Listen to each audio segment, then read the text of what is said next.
L'affiche était là, comme si elle l'appelait. Des lettres rouges sur fond blanc lui promettaient une vie merveilleuse. Les poches et le ventre vides, elle se dirigeait d'un pas joyeux vers l'usine de couture. Et après, c'est une histoire banale, mais c'est la mienne. Cette camarade de travail qui rit, pas de joie, mais parce qu'elle comprend que je ne sais pas. Mais tu sais pas où t'es? T'es dans un camp de rééducation. Tu peux dire au revoir à ta liberté. L'eau glaciale le matin sur mon corps, meurtri par le travail acharné, le travail presque gratuit, le travail forcé. J'avais l'impression de mourir chaque jour un peu plus. Mon corps, recouvert de blessures, de plusieurs hématomes, me faisait mal. Je ne mangeais presque plus. Les insultes à longueur de journée. D'un coup, tout devient tout noir. Je suis tombé de fatigue, mais j'ai entendu la porte s'ouvrir. Mais il n'y a que la haine dans leurs mots. La haine pour mon peuple. C'est la colère qui s'empare de moi. Mais je suis impuissante. Je ne peux rien faire à part réfléchir à un plan pour fuir loin d'ici. Je n'ai que mon corps de femme pour tenter quelque chose. C'est du ringarde?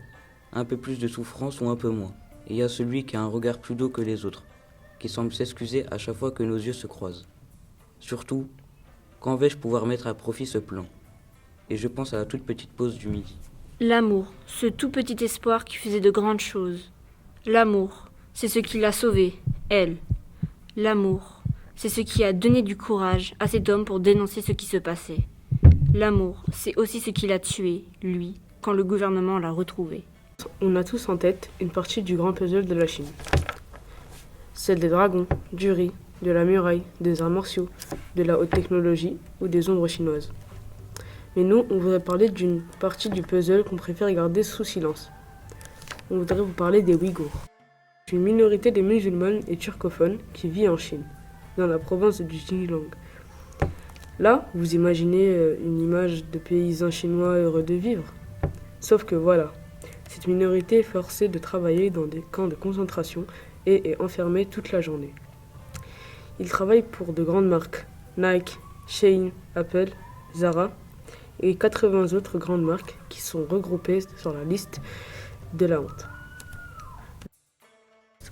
Mais ils travaillent aussi dans l'électronique pour des marques comme Apple, l'automobile, Aston Martin, BMW, et dans les champs, principalement dans les champs de coton.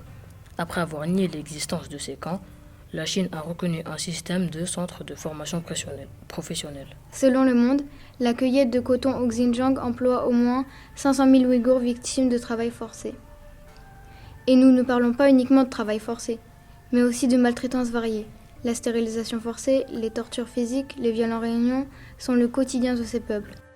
Dans tous ces articles que nous avons consultés, on voit que la communauté internationale essaie tant bien que mal de stopper ce qu'on peut désormais qualifier de génocide. La Chine nie toute accusation en affirmant que les mesures sont prises pour protéger sa population.